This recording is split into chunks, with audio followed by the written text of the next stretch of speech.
property price was going a bit crazy. If you are a person who wants to buy his first investment property or her first investment property or second, it's completely priced you out of the market. Well, who can afford these established properties without the negative gearing benefit? What the government is trying to do is to push more and more young investors to apartments. When people want change, they're willing to accept the bad with the good. Interest rates, which have gone up the last few times, people are right on the edge.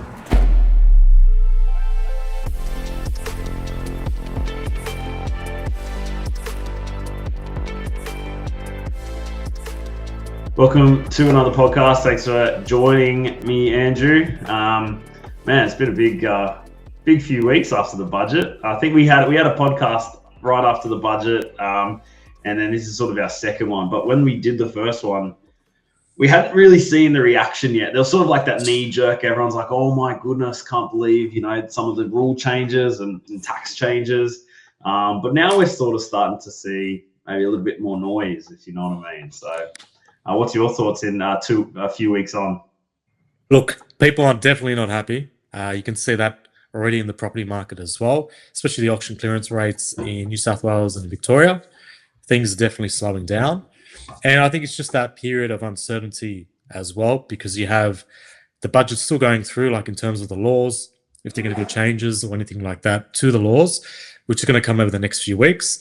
And when people are not sure what's going to happen, they usually just stop, and that's where we are at the moment. Yeah, and I've seen that. Yeah. Also, in the smaller states like SA, WA, the growth as well has started to slow down. It's not negative yet, like Sydney and Melbourne, but it's definitely easing off as people recalibrate. They reassess to work out what their next moves are. Yeah, absolutely. I think we've definitely seen just a big pause. And some of my clients as well, that were rearing and ready to go. They got pre-approvals, things like that. All of a sudden, it's something they have to think twice about. And it's not a bad thing. But that's how the public's responding to it. It's this huge pause. And we're starting to see that in, like you mentioned, clearance rates for the properties. Even when it comes to pricing of the properties, I don't necessarily know if there's been a huge dip. But the asking price has been a bit lower than in some of these properties that I've seen for sale. So I think people are just the market's not heavy now. Some people might see that as an opportunity, right? You have sort of what was it? Who says buy greed, sell fear? Warren Buffett. Yeah, Warren Buffett. That's it. Yeah. So. You've got more sort of those less risk-averse investors that might see this as a huge opportunity, knowing that historically any sort of dip or pause in property growth in Australia has generally resulted in a significantly higher growth following the next 10 years. So, it might be a bit of an opportunity. Do you see it as an opportunity or are you seeing it as like a run for the hills type of scenario? No, so I agree with you. I see it as an opportunity. I do think, however, it still has to go down a bit more. Of course, what the Labor government has done was needed. House prices were running up too fast. If things run up too fast, we have a GFC like we had in 2008, which basically collapsed the whole world. So they definitely needed to address it. Whether they addressed it the right way or not, we'll see. But yeah, they're trying to help first-home buyers to get into the market by slowing down investor demand, which is definitely working. It's happening. But the issue is these first-home buyers cannot afford the prices to get into the market to start with. So now you have this chasm where things have stopped. Your first-home buyers can't buy. Your investors don't want to buy. And now vendors have to start to readjust their prices. So that's what's been happening in Sydney and Melbourne. Sydney, I think I saw a stat yesterday that asking prices are down 5% from a few months ago. Victoria seems like to have completely just stopped, and things are going backwards really fast in Victoria. And I think that's sort of escalating with the issues they're having there with the crime, with the land tax issue. So I think there's a lot of pressure on the state government down there in Victoria. I think they're going to be, I think it's going to cause a big change. Probably a change in their government come next election, which is in November. And that's where I think the opportunity will be as well. Okay. So do you think Victoria is a good opportunity for investors at the moment, or is it something that we sort of have to watch and see first and then maybe make a decision later? What do you Well, think? I still think it's Australian property. It's going to go up in the longer term. The Yep. price points are a lot lower, which make it even for first-time buyers who want to live there or investors want to invest there, the negative gearing loss isn't as bad. So it's going to also readjust where people invest. So I think yeah, Yeah. Melbourne is an opportunity, but I think it's got a bit more down to go first before it goes up. Yeah. And they definitely need to change the government if they're going to want anything material in terms of house price growth down there. Yeah, absolutely. It's funny, we've spoken this in other podcasts, there's a lot of different levers that the government could have pulled. And, you know, they pulled the negative gearing and capital gains lever, right? And it's not necessarily, they had to pull something. You know, property price was sort of going a bit crazy, and it definitely didn't seem like it was slowing down. Even in a couple of years ago, up until now, property prices have just escalated significantly. But we've got a few levers. We've got obviously the interest rate lever. We've got the tax lever. We've got the immigration lever, and we've got probably the new property construction lever. And I noticed in the budget they didn't touch new properties. But that doesn't necessarily sort of just create an immediate market for that, right?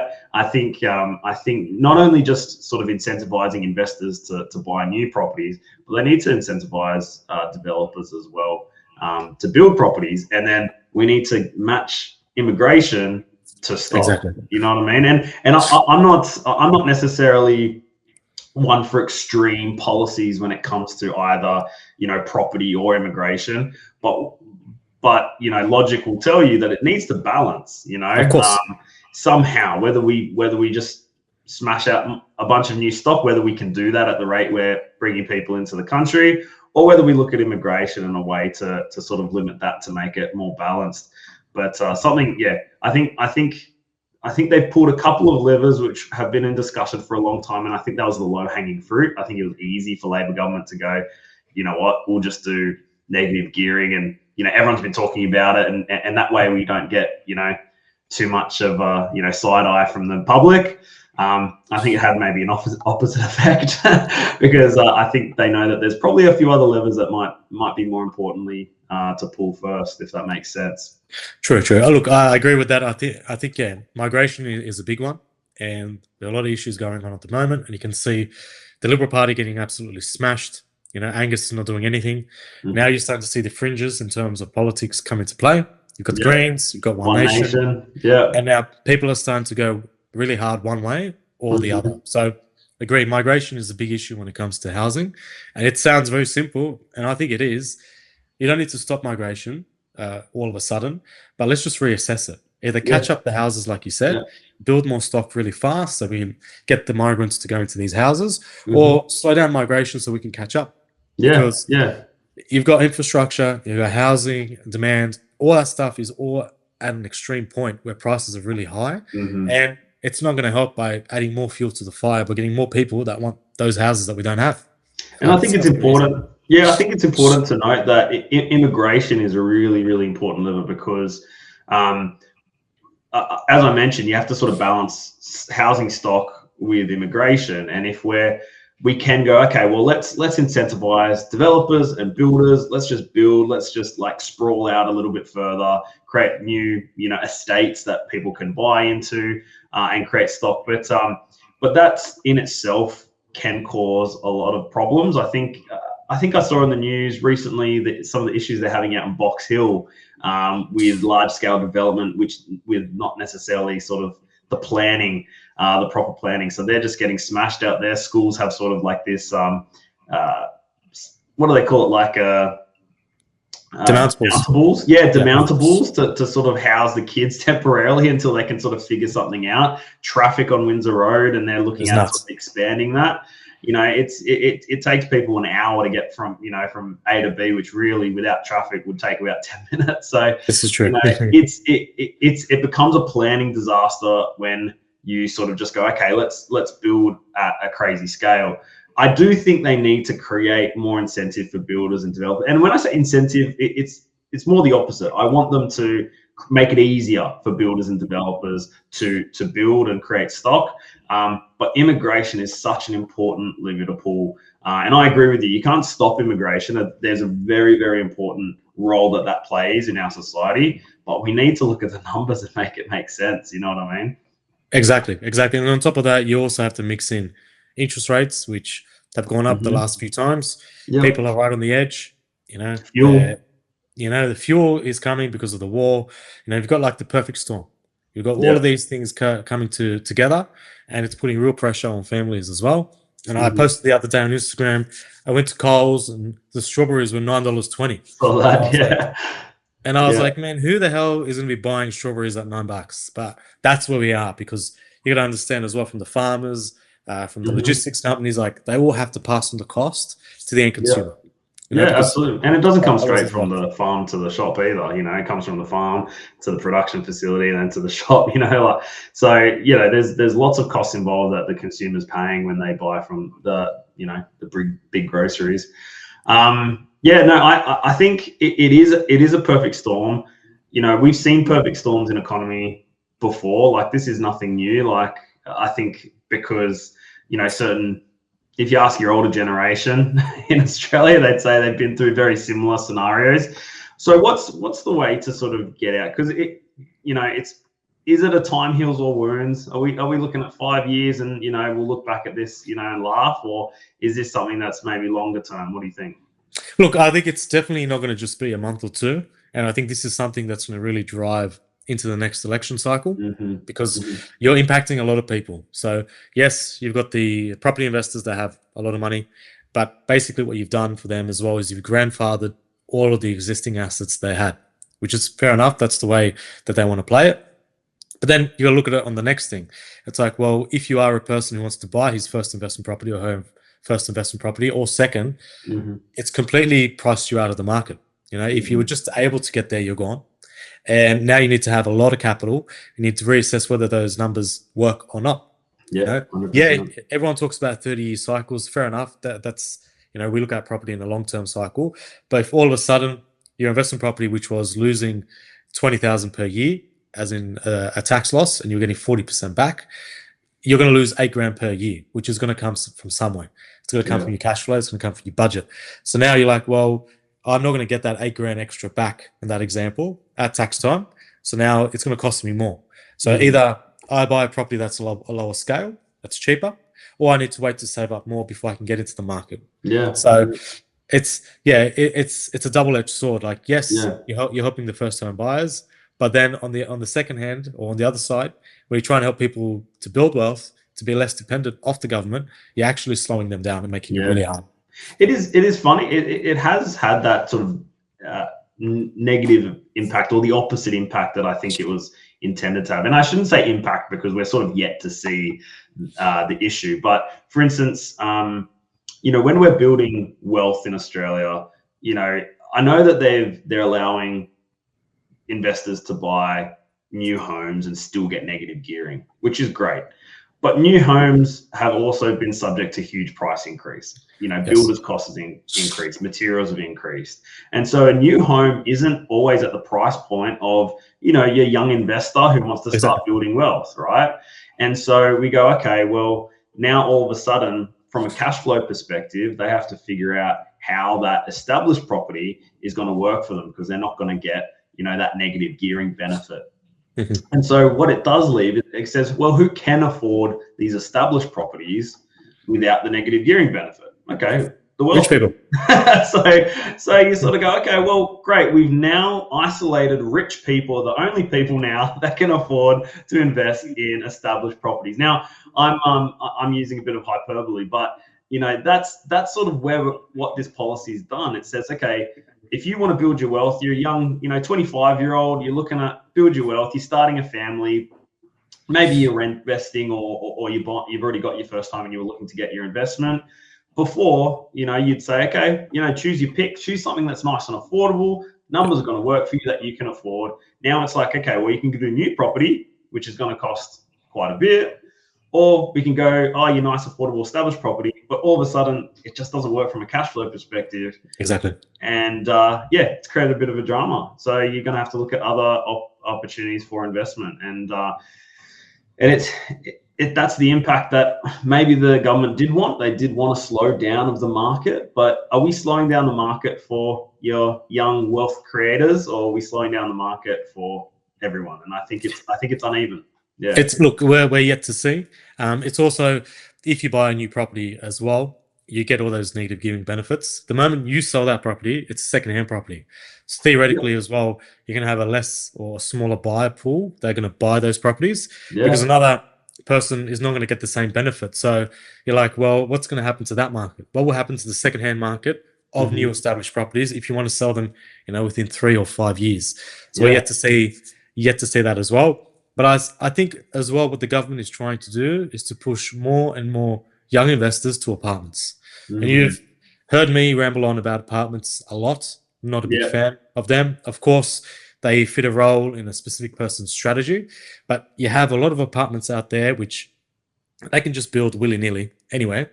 And the price growth when it comes to apartments isn't as great as when you have land, a house and land appreciation. So I think a lot of people are going to get, especially the younger people or the younger investors, or the investors that are not as mature in the market, are going to get pushed to apartments, which I don't like apartments in general, but I think that's what it's going to do naturally. Yeah, I mean, and maybe we'll make another video of apartments another time, but I know I agree with you. Apartments, you don't have that land growth. You've got a bunch of fees.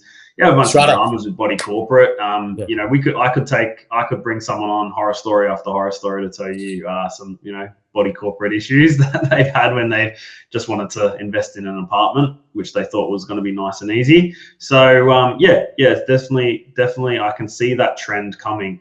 And that brings me actually to a thought, because One Nation. Right now, we're becoming quite popular, and like you said, they're sort of that fringe, maybe far right type, political party. Now, people will probably disagree with me. That's not necessarily my opinion of them, but I think that's how they've been branded, and they're coming out with a few policies that I think people want change, and when people want change, they're willing to accept the bad with the good, if that makes sense. And so they're looking at some of these policies. And one of these policies that I was reading from One Nation was that in relation to foreign investment.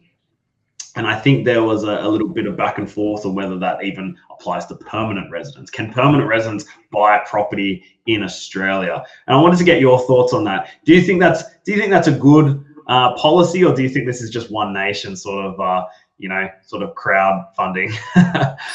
Look, they've got a lot of different views. Like, I did like the view where they said they would limit negative gearing to an investor to 2 properties. That also gives people the opportunity to build wealth if they're pushing to get ahead, but doesn't essentially break the system. You might only need 2 properties to build, a good retirement, Which is not too bad. I think in terms of the foreigners or not, like, you've got countries like China who don't allow you to buy land. The government will always own the land. Same in the Philippines, I think, and maybe Thailand.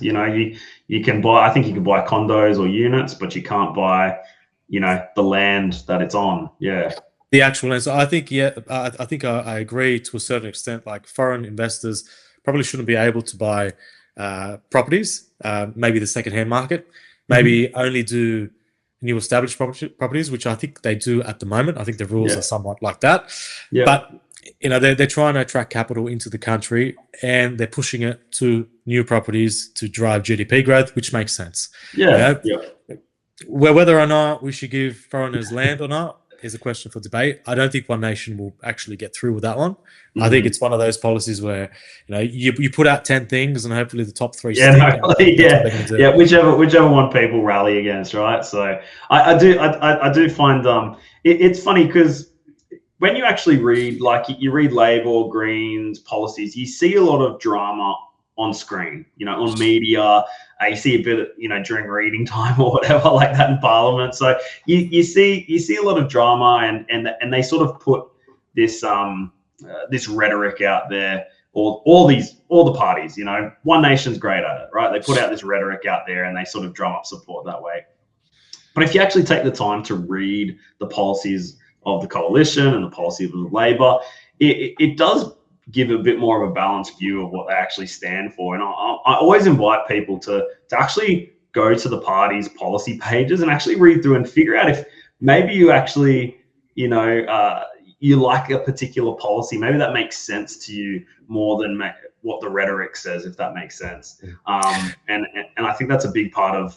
We'll see what happens. Whether it's going to be just this big populist, you know, support vote type of thing, or whether it's actually going to be based on, you know, sensible policy.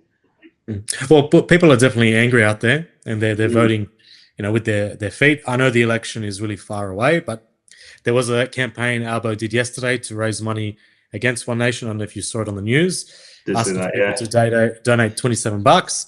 And then I thought what Pauline came out with, which was called Fire the Liar. Fire the Liar, yeah, I saw that. I don't know what the Liberal Party is doing, but that's what they need to do. They need to come up with slogans that people can come on with, not the standard ones. I think they've got the toxic taxes. It's like, it's so old, it sounds like it doesn't even ring. You know, it's yeah. You know, like they need to come up with these terminologies. And I think, as I saw this morning, One Nation raised like 1.8 million, like in the space of like not even 24 hours. And it's like, whoa, like people are voting, people are paying, you know, because they want to see change. What, they're 31% on the polls, 31%, where what Labor's 30 and was it Coalition's like 15% or something like that. I don't know, I might be exaggerating, but you know, significantly less than that. I don't know what's happened to the Coalition. It seems like they're starting to fizzle away. You might maybe see a few hop over to the Orange team if it starts fizzling too much. Well, I think they're also playing politics as well, because they probably don't want to align too early. You know, you don't want to jump on the bandwagon yet. Yep. I was also hearing an interesting article as well that the Coalition may actually back the Labor changes to negative gearing, just to allow it to go through and not cause much of a ruckus. Yeah, they'll get them at election time in 2 years, because this is exactly what Labor wanted. This is what you got. It's going to cause a change. So I think there are politics getting played at the moment. I think that's why Angus is a bit quiet, because what Albanese has done under Labor, he doesn't have to, like, Angus doesn't really have to do much. Just let them go for now. You know, let them go through the whole media process. They're getting real. They're dropping naturally. You know, don't say anything at the moment. And I think that's what he's doing. It is interesting that we're seeing these polls quite a fair bit away from election, because I think people start to go, okay, well, there we go, Pauline Hanson for Prime Minister. You sort of go, okay, hold up. There's a lot that can happen between now and then. And I agree. I think maybe the Coalition is playing a bit of a watching game and just seeing what's happening, and then, you know, they're going to ramp up come close to election, and we might see, you know, a bit of It's funny this One Nation, because forever Pauline Hanson's, you know, has been a meme in Australian culture for years, and then all of a sudden it's like, oh, actually, you know, maybe she's got, you know, something to say. So I just wonder if it'll stick, or whether it's, you know, if it's just a little bit of angry feet of the Australian public just making their point, you know, and maybe it'll die down. But no, look, I appreciate the podcast today. Talked about a few different things. Join us next time. It'll be a good conversation. Done. Catch you next time. Thanks, mate.